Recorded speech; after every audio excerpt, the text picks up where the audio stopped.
Hi, I'm Dan Ginden, and this is A Day in the Life. We give you a behind-the-scenes look at people who have really interesting jobs. Now, we're not saying that you don't have an interesting job, but honestly, these are just cooler. Today, we went behind the scenes of a very popular show at the Museum of Science in Boston. The museum is interesting enough with what their exhibits have to offer, but it's even cooler when you go behind the curtains.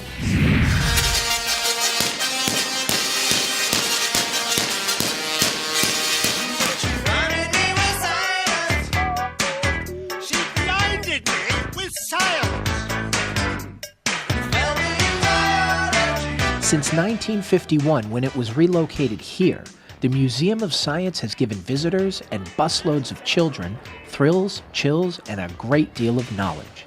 In fact, the museum averages 1.5 million visitors per year.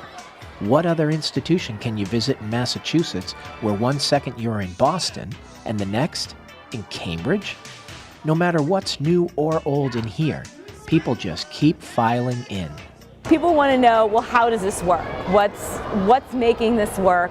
And technology, I mean, the rest of the world's not standing still. New stuff is being discovered, so there's always new stuff for us to talk about. We're the most culturally attended institution in Boston. We're home of the Muger Omni Theater, which is New England's only 180-degree IMAX dome screen. Also the newly renovated Charles Hayden Planetarium, where you can travel to the outer reaches of the universe. And recently we just opened the Hall of Human Life, where it's an extremely interactive exhibit where you can explore your biology and your health through a number of components. The Boston Society of Natural History, as it was once known, was founded in 1830.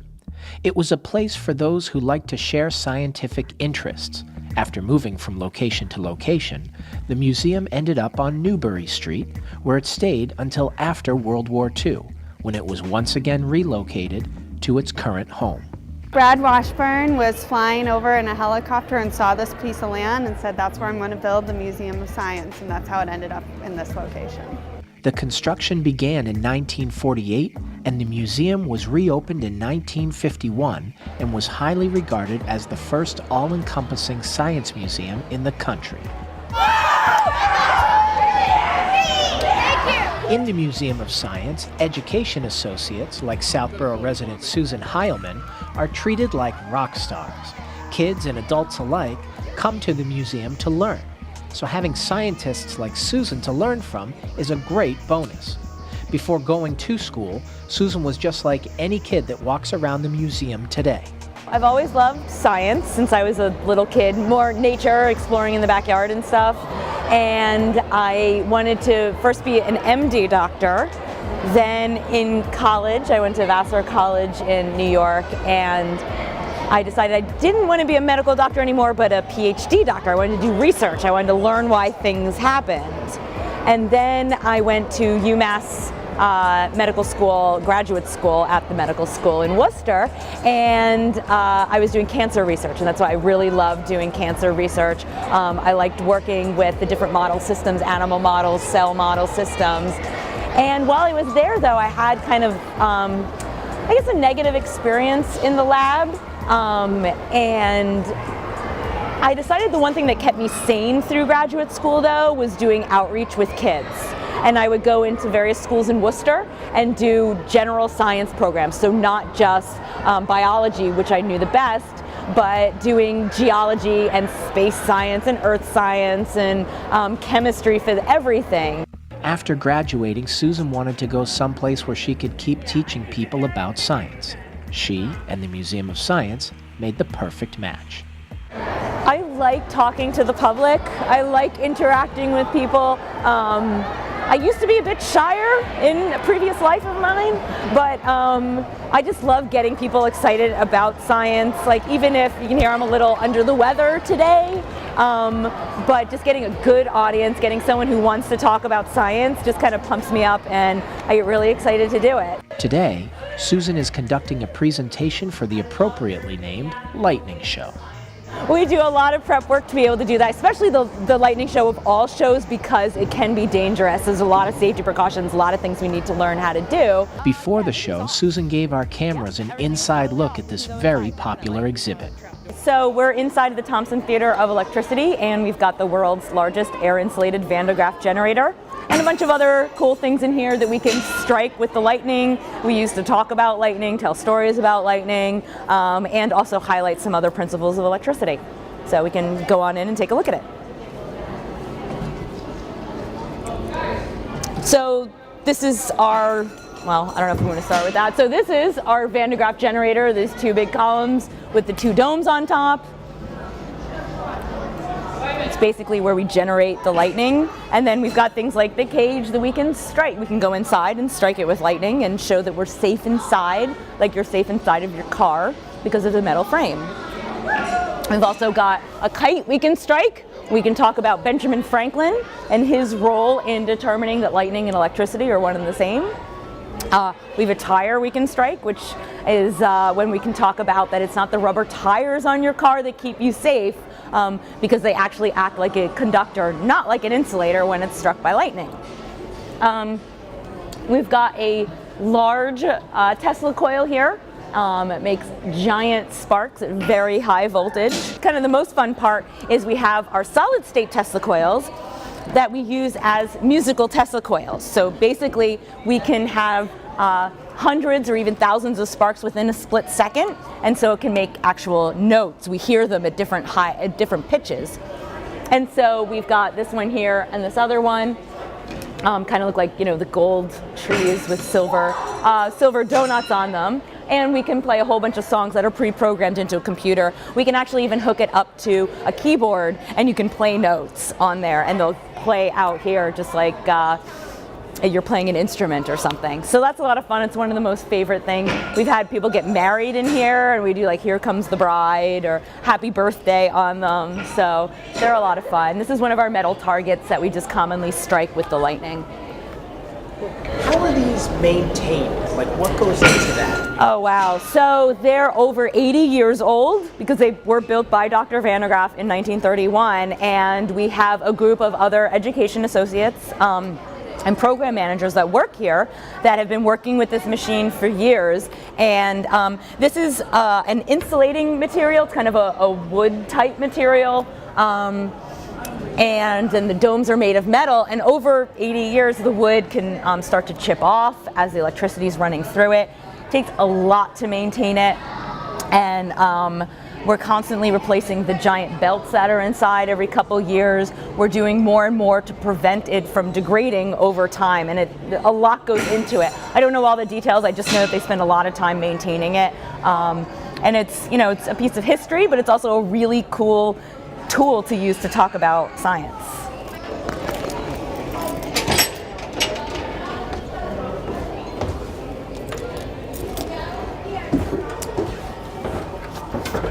So this is our underneath the Van de Graaff, and it's got all the electrical and compressors and stuff for raising and lifting things, and all the electrical components to run everything that you saw that's up there. So the cool parts, we can take a look. We won't go into the belt room because then I have to turn off some other things to make it absolutely safe. We have a lot of safety precautions here, but you can take a look inside. These are the giant belts that run about 40-50 miles per hour and carries the electric charge up to the top of the metal domes.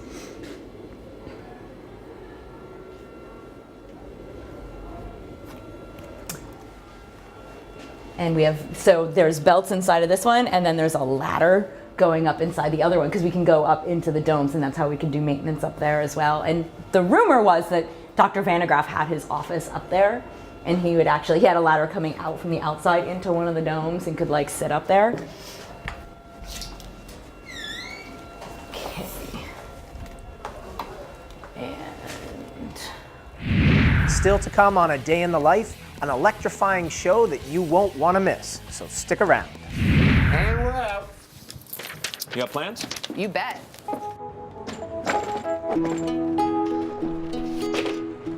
50 million Americans struggle with hunger, but we can do something about it. Excuse me. What's going on? Dinner. Please join me in helping put food on their tables.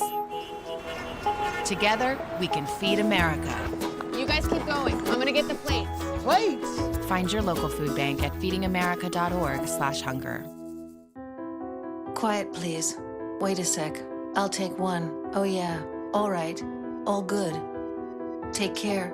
Way to go. Nice. Bring it on. Gotcha. I'm here for you. Oh no. Please, please, please. I'm waiting. Interesting. Not buying it. Not fair. That's it. This conversation is over. Oh, brother. Body language can tell you all sorts of things.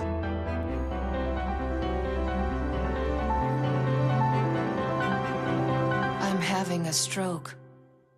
I'm having a stroke. Know the sudden signs. Learn fast. F. Face drooping. A. Arm weakness. S. Speech difficulty. T. Time. Time to call 911 immediately. The sooner they get to the hospital, the sooner they'll get treatment. And that can make a remarkable difference in their recovery. Learn the body language, the sudden signs, and spot a stroke fast. Now, some action from the courts. Billie Jean King renewing her rivalry with Arthritis. First set, furious volley, and right to the net for a winner. Beautiful forehand there. Arthritis, stunned. And here, match point. Billie Jean with the ace, taking it in straight sets. Afterwards, a jubilant Billie Jean King. Tennis is a weapon for me with arthritis. There's nothing like it for me to hit a ball, run to the ball, anytime, any court. I'm ready. Let's go. What's your weapon against arthritis? Find out at fightarthritispain.org. I'm one unlucky guy. The chance of being involved in a robbery is 1 in 757. The chances of being struck by lightning. 1 in 750,000. Please fasten your seatbelts for unexpected turbulence. The chances of being a victim in an airline crash? 1 in 29 million. Hey, could I get some peanuts? The chances of being involved in a car crash are far greater than lightning strikes and plane crashes. And if you are texting while driving, your risk of crash increases 23 times. Now, I may be an unlucky guy, but I don't have to be part of that statistic, and neither do you. Drive responsibly. I'm Dan Ginden, and you are watching A Day in the Life. If you are just joining us, we're at the Museum of Science in Boston. We've introduced you to one of the scientists who showed us how the lightning show works, and now she is finishing up some prep work in order to make the show happen. After the tour, Susan got to work, prepping for the lightning show. This included talking to a pair of interns who were celebrating their last day on the job. If you ever interned at the Museum of Science, you know what kind of tradition there is for your last day. And so if you guys can go on in. Okay. That works. Excellent. I'll give you guys both headphones now and that you can hold and bring in here. I'm guessing these. And so I'm going to use these that are up here because otherwise I'll forget to bring some. So I'll give you each a pair similar. Okay. Down there. This rotates. So, it does, and it's going to go up, and when it comes down, it's going to bounce a little bit. Okay. So I hate it. I don't even mind the lightning. It's the cage itself that bothers me. But you'll be okay. You just got to go with it. Yeah. One of you can sit here, and then and the other can stand. And at the first part, we'll stand closer to the middle. But then, if you guys have seen the show, then you know we like touch the cage. Do you guys want to touch this thing here? So this is where it's going to strike. It sticks out a little bit, so it's going to strike right there. And you can, if you want to. The important thing is don't put your fingers through. What I do, if you're nervous about it, you can start lower down, because if you put your finger accidentally out here, it probably won't get struck. So start here slowly, and then work yourself up. And as you hold it right there, you'll be totally fine. You might feel a little buzz, but you won't. Some people feel nothing. I feel a little bit. So you're welcome, or you can just slowly go like that. Okay. So if you guys want to, you can decide when you're up here. Now with the tour, prep work, and reassuring of the interns completed, Susan starts the show, and our crew got to enjoy it. So, welcome to the Thompson Theater of Electricity. My name is Susan. I'm an educator here at the museum. Thank you so much. Wow.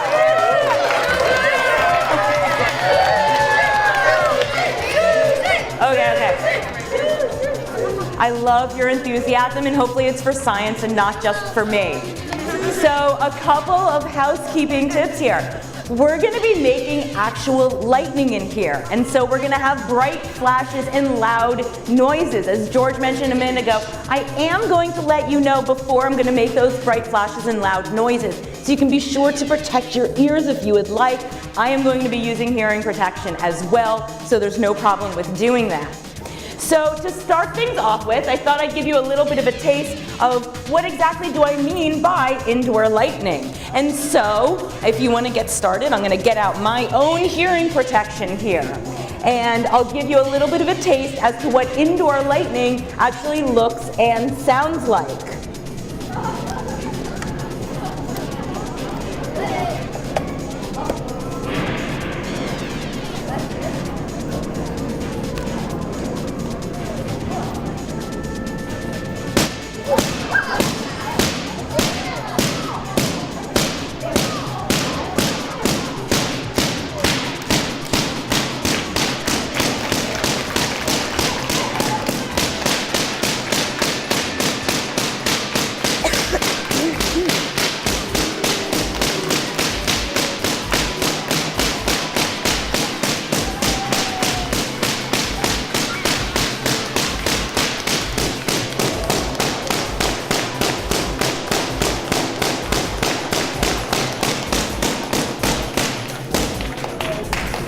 Great.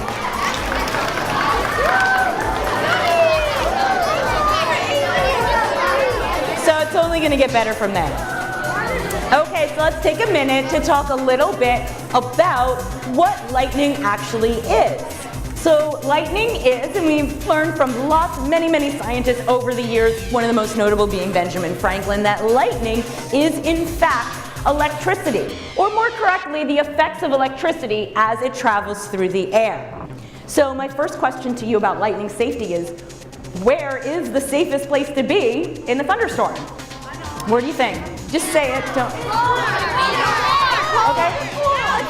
Okay. So I heard mostly car and house.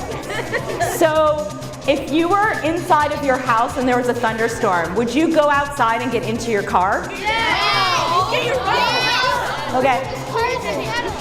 No, so the safest place to be during a thunderstorm is going to be inside of a building of some sort. It's going to be inside of a house, a museum, an office building. Building is going to be a safe place to be, and there's a lot of different reasons for that. A lot of it's materials it's made out of, the structure, things like that. Some of them have lightning rods on the roof. Okay. But then, as many of you probably realize, if there's no building around, the next safest place to be is going to be in a car. Yeah, we've all heard a car is a safe place to be in a thunderstorm. Okay, so why is a car a safe place to be in a thunderstorm? What do you think? Why is a car a safe? What is it about a car? Okay, so I'm hearing a couple different things. The main one that I'm hearing that most people usually say is it's the tires, right? There's 4 tires and they're all made of rubber, and rubber is a really good insulator. Okay, so rubber is a good insulator, that's true, and our cars, they got 4 of them. So what we can do is, I actually have a nice rubber tire here, so let's strike this thing with lightning and see if it does in fact act like an insulator. If it acts as an insulator, that means that the electricity will not travel through it. If it acts like a conductor, that means the electricity will travel through it. So keep an eye on the tire and let's see what happens with it.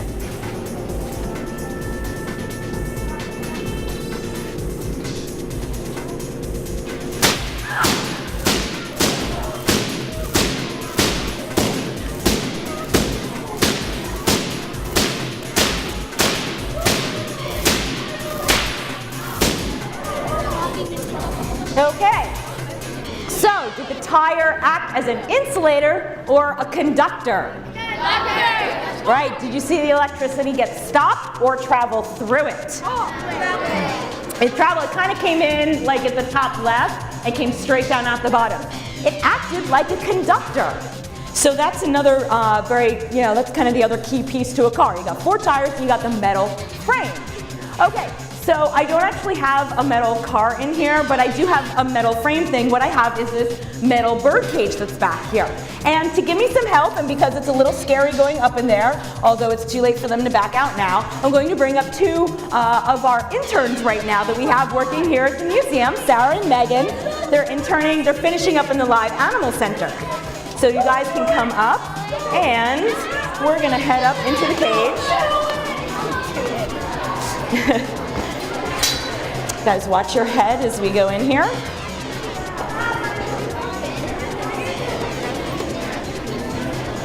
Okay, so now we are completely surrounded by metal.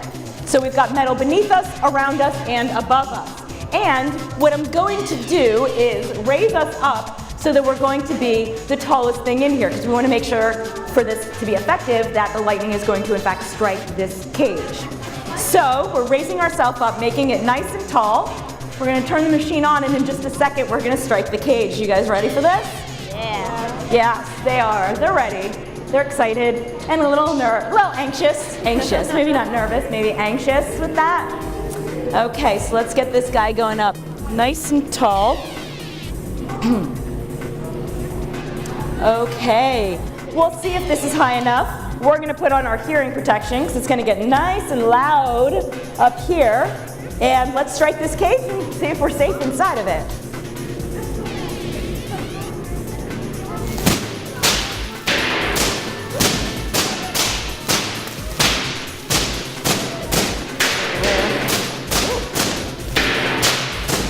Okay. So far we're safe inside here. But what happens if you're touching the inside of your car? I mean, what happens if you reach for the dashboard? So let's take a look at this.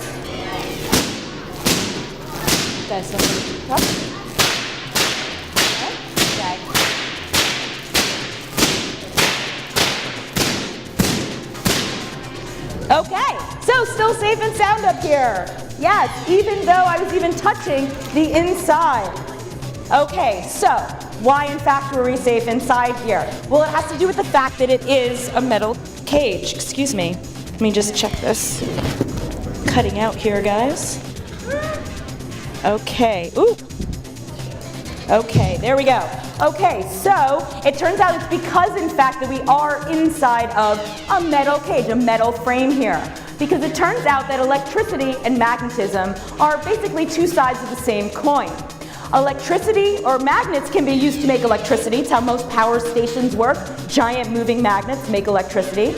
And on the other hand, electricity can create magnetic fields. So every time the electricity struck the cage, magnetic fields were created all the way around the outside of this cage, basically keeping all the charged particles to the outside. So it created a skin effect. And that's one of the main reasons you're safe inside a car. There are others, but as long as I keep inside of the car, you can even touch the inside, you just can't go through that protective skin.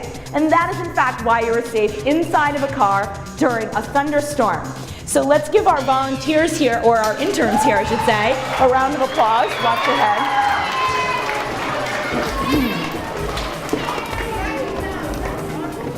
Makes me less afraid to go up in the cage with them.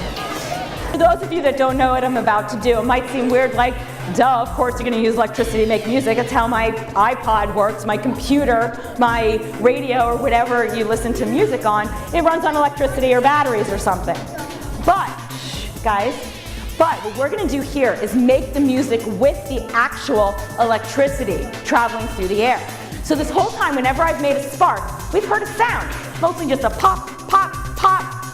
Now, what if I could make 1,000 sparks in a split second? Would you be able to hear each and every one of those 1,000 sparks? How about if I played only like 400 sparks in a split second? Would you be able to hear each and every one of those? No. But what you would hear is with 1,000 sparks, you'd hear a higher note. With the 400 or so sparks, you'd hear a lower note. Now, we can use a computer to regulate how many sparks within a given split second, how long that note actually lasts. We can put it together and we can make a song from it. So now what we'll do is actually play some music with our solid state Tesla coils over here. And what these do is they actually have a computer that's controlling how many sparks you're getting within a given kind of split-second area here. So we'll do a little bit of kind of name that tune and see if you can guess some of the songs that I'm actually working with here. So let's see. This is my favorite one on here. So it's going to be really loud, so you might want to hold your ears for this and see if you can tell what song this is.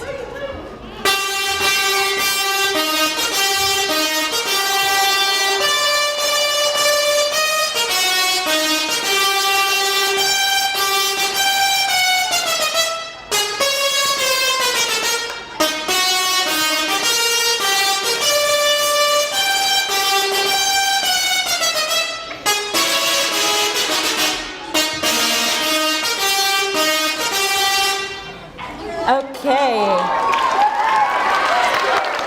Yeah, so how awesome would that be if, like, in the movie, like, Darth Vader walks out with the Tesla coils going off and playing the music around him? I think it'd be awesome. As is usually the case, everyone enjoyed the lightning show. But did that include Sarah the intern? Well, I actually knew about this, but I didn't know how it was going to be. It was really interesting to be sitting there. Was it frightening at all? A little bit, because we have the earmuffs on, so it's not as loud, but I was just like, oh, I'm just going to turn around and see what's going on. Oh, okay, it's right there. Okay, that's cool. I'm just going to sit here and smile. Seeing as though Susan took the interns into the cage for their first time, we wanted to know what her first time was like in the cage. The first time I got in, not having watched a lot of shows, like I'd seen a couple other people do it, I was actually more nervous of going up in the height part of it. Because I trusted the physics of understanding why I'm safe from the lightning, but trusting the mechanics of the physical structure was a little bit more of a leap for me for whatever reason. I was just excited to do it, so I think that overwhelmed any nervousness I might have had. We want to thank everyone at the Museum of Science. Sometimes making TV shows can be very intrusive, so we truly do appreciate their time and energy. If you have any ideas for future episodes of our show, feel free to contact us by email. And to find out more about WMCT-TV, you can visit us on the web. I'm Dan Ginden. We'll see you next time.